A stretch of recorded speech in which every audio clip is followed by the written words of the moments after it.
29শে December 2025। এখন বাজে রাত্রি 9টার কিছু বেশি। বাবুঘাটের বাজি কদমতলা ঘাট থেকে গঙ্গা মাকে প্রণাম জানিয়ে শুরু হচ্ছে আজকের জার্নি।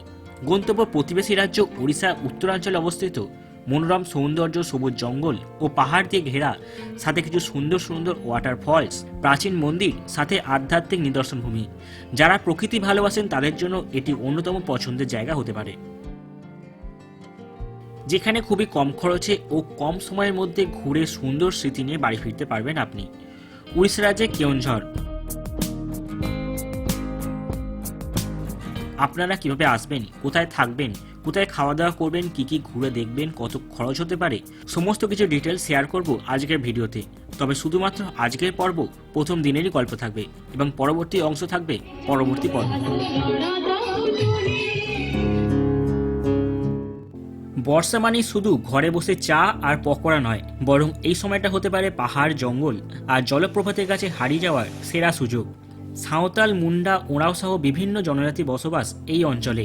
চারিদিকে সবুজ জঙ্গল, পাহাড়ের সারি আর অসংখ্য জলপ্রপাত মিলিয়ে কেওনঝর যেন প্রকৃতির হাতে আঁকা এক জীবন্ত ছবি।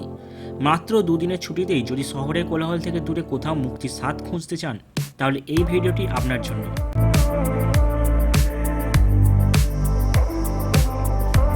কেওনঝর আসার জন্য হাওড়া থেকে ট্রেনের বিকল্পের অভাব নেই। পুরী বন্দে ভারত, ফলকনামা এক্সপ্রেস, ধৌলি এক্সপ্রেস, ভুবনেশ্বর জনশতাব্দী, এই এক্সপ্রেসগুলো সহ আরও অনেক ট্রেন আপনাকে পৌঁছে দেবে জাজপুর কেওনঝর রোড স্টেশনে। সেখান থেকে প্রায় 105 কিলোমিটার পথ গাড়িতে পাড়ি দিলেই পৌঁছে যাবেন কেওনঝর শহরে। কিন্তু আমার ক্ষেত্রে সমস্যা হলো ট্রেনের টিকিটই পাওয়া গেল না। তখন একমাত্র ভরসা বাস।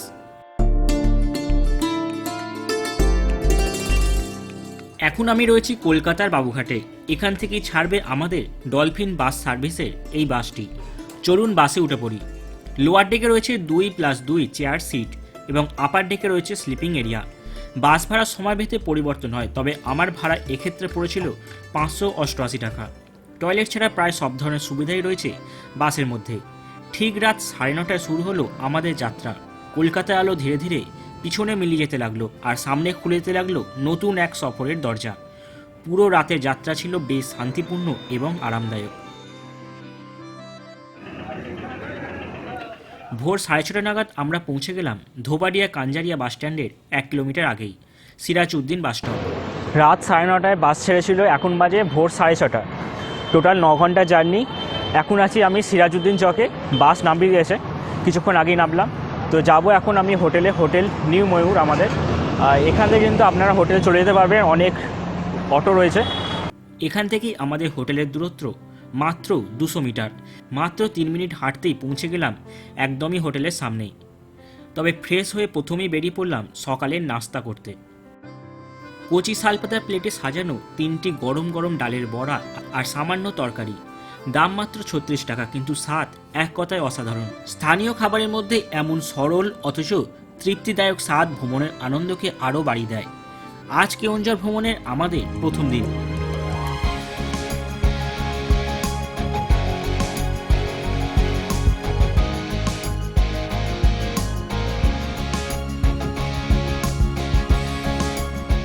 এখন বাজে সকাল 9টা। আমাদের গাড়ি ছেড়েছিল 8:20 নাগাদ। আর সবার প্রথমে আমি চলে এসেছি কাঞ্জারি ড্যামে। আর আমার পিছনে এইটা হচ্ছে পুরোটা কাঞ্জারি ড্যাম। তো চলুন এখন ভিতরে যাই।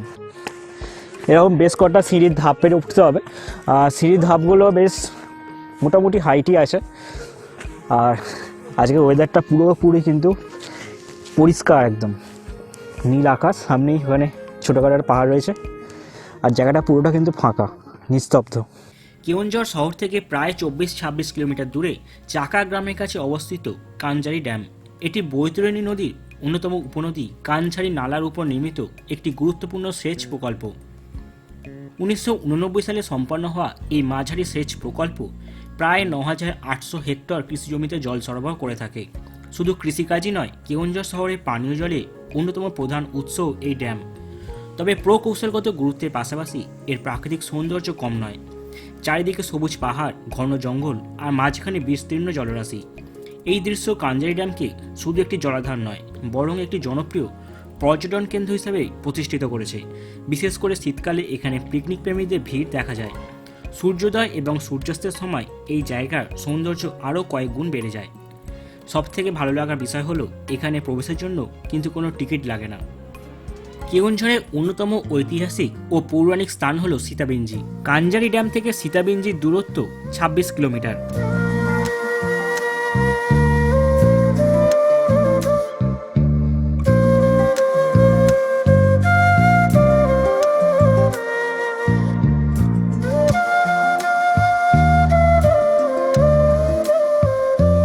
ডাঙ্গুয়াপাসি গ্রামের কাছে সীতা নদীর তীরে অবস্থিত এই স্থানটি মূলত বিশাল পাথরের গঠন, গুহা এবং প্রাচীন চিত্রকলার জন্য বিখ্যাত। প্রথমেই পৌঁছে গেলাম সীতা মায়ের মন্দিরে।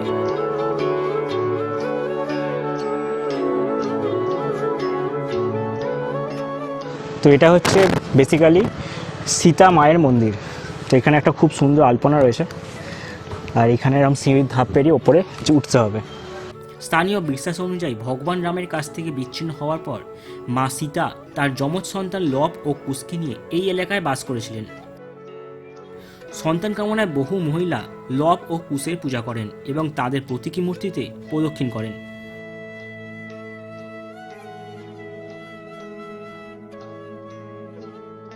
সীতাবিঞ্জিতে প্রধান উৎসব হয় কিন্তু আষাঢ় মাসের রজনী তিথিতে, তখন কিন্তু এখানে জাঁকজমকভাবে উৎসব হয়। আর এখন কিন্তু কোনো ট্যুরিস্ট নেই, পুরোপুরি ফাঁকা, কোনো পণ্ডিতকেও দেখতে পাচ্ছি না যিনি পুজো করবেন। কিন্তু বাইরে অনেক কিন্তু ডালা বিক্রি হচ্ছে। পাথরের খাঁজের মধ্যে কিন্তু এখানে একটা বাবা ভোলেনাথের মন্দির করা আছে।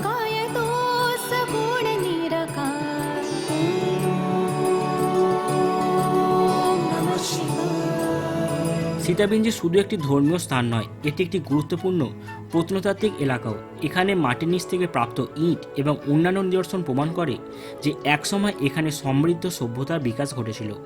ঐতিহাসিকদের মতে এই অঞ্চলের অনেক নিদর্শন ভারতের গুপ্তযুগের স্বর্ণযুগের স্মৃতি বহন করে। মন্দির থেকে অল্প দূরে দাঁড়িয়ে রয়েছে প্রায় 150 ফুট উঁচু এক বিশাল পাথুরে কাঠামো। দেখতে যেন প্রকৃতির তৈরি কোনো মন্দির। স্থানীয় লোককথা বলে অতীতে এই পাথরের মধ্যে দরজার মতো একটি প্রবেশপথ ছিল এবং এটি বাসস্থান হিসাবে ব্যবহৃত হতো। সময়ের প্রভাবে সেই প্রবেশপথ পাথরের নিচে চাপা পড়ে গেছে এবং হারিয়ে যায়। আজ আর তার কোনো চিহ্নই খুঁজে পাওয়া যায় না। এখান থেকে কিছুটা দূরে রয়েছে রাবণ ছায়া। দেখতে অনেকটা ব্যাঙের ছাতার মতো অর্ধ উন্মুক্ত পাথরের গঠন। এই পাথরের গায়ে রয়েছে কেওনঝড়ের সবথেকে বিখ্যাত ফ্রেস্কো চিত্র। খ্রিস্টপূর্ব 7ম শতাব্দীর এই চিত্রগুলো টেম্পেরা পদ্ধতিতে আঁকা হয়েছিল। চিত্র আঁকার আগে রুক্ষ গ্রানাইট পাথরকে চুনের পাতলা স্তর দিয়ে মসৃণ করা হয়েছিল। চিত্রে দেখা যায় হাতির পিঠে বসে থাকা এক রাজকীয় ব্যক্তিত্ব। তার সঙ্গে রয়েছে অনুচর, অশ্বারোহী এবং নিত্যরত নারীদের একটি শোভাযাত্রা। অনেক গবেষকের মতে এটি কোনো রাজকীয় শিকারযাত্রা অথবা বিজয় মিছিলের দৃশ্য হতে পারে। ঘন জঙ্গলের মধ্যে ছায়ায় ঢাকা এই পাথুরে ক্যানভাসে যখন সূর্যের আলো এসে পড়ে তখন শতাব্দী প্রাচীন শিল্পকর্মগুলো যেন নতুন প্রাণ ফিরে পায়।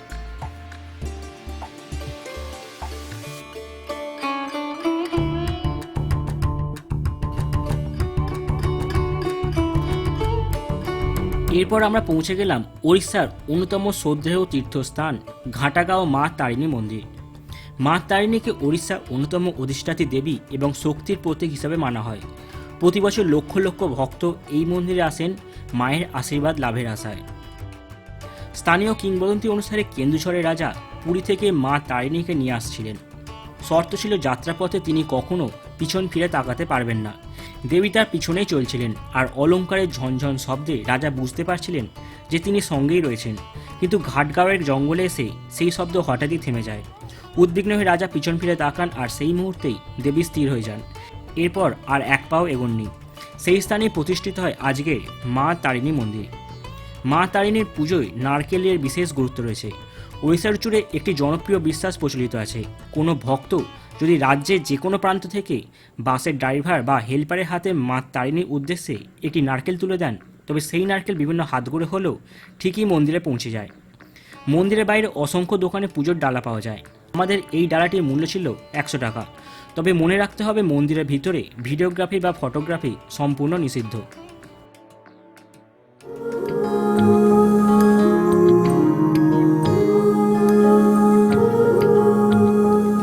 ঘাটগাঁও থেকে মাত্র 11 কিলোমিটার দূরে অবস্থিত গুন্ডিচা ঘাগি জলপ্রপাত। রাস্তার অবস্থা কোথাও ভালো তো কোথাও বেশ খারাপ। প্রায় আধ ঘন্টার মধ্যেই পৌঁছে গেলাম। এখানে 4 চাকা গাড়ি পার্কিং চার্জ 50 টাকা। শীতকাল হওয়ায় পিকনিক করতে আসা মানুষের ভিড়ও বেশ চোখে পড়ল। গুন্ডিচা ঘাগি জলপ্রপাত প্রকৃতিপ্রেমীদের জন্য সত্যি এক স্বর্গ।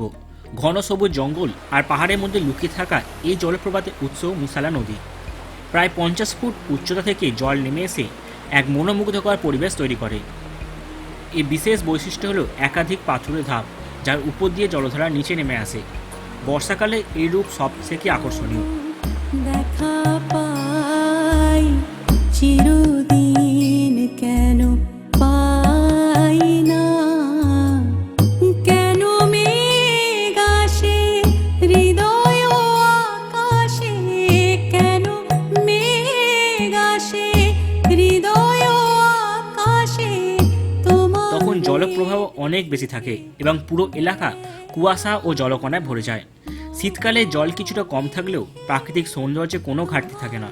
সামনের ওয়াচ টাওয়ার থেকে পুরো জলপ্রপাতের দৃশ্য অসাধারণভাবে দেখা যায়। শীতের সময় নদীর ওপর দিয়ে এপার ওপার করা গেলেও বর্ষাকালে কিন্তু খুবই বিপজ্জনক। অন্ধ করে রাখে তোমারে দেখিতে দেয় না। গুন্ডিচা ঘাগি থেকে ভীমকুণ্ড জলপ্রপাতের দূরত্ব 55 কিলোমিটার। বিকালবেলা ভীমকুণ্ডে যাওয়ার আগে দুপুরে খাওয়া সেরে নেওয়া হলো মা ঠাকুরানী হোটেল অ্যান্ড লজে। এটা ছাড়া অন্য কোনো ভালো হোটেলের অপশান এখানে নেই বললেই চলে। এখানে খাবারের মান যথেষ্ট ভালো এবং দামও সাধ্যের মধ্যেই। প্রায় বিকেল 4টের সময় পৌঁছে গেলাম ভীমকুণ্ডে। পার্কিং চার্জ 50 টাকা এবং ওয়াচ টাওয়ারের জন্য প্রবেশ মূল্য মাথাপিছু 10 টাকা।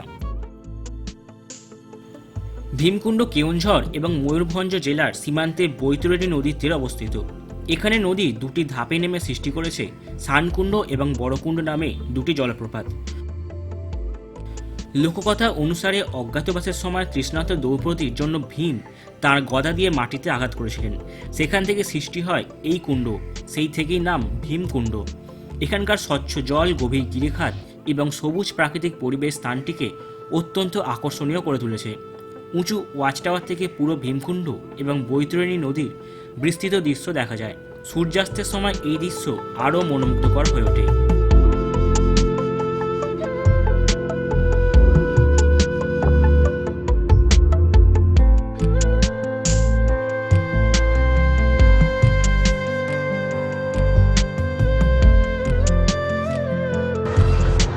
আপনাদের এতক্ষণ দেখালাম ভীমকুণ্ড, আর এখানে আমার সামনে দেখতে পাচ্ছেন ভীমের একটি বিশাল বড় মূর্তি রয়েছে।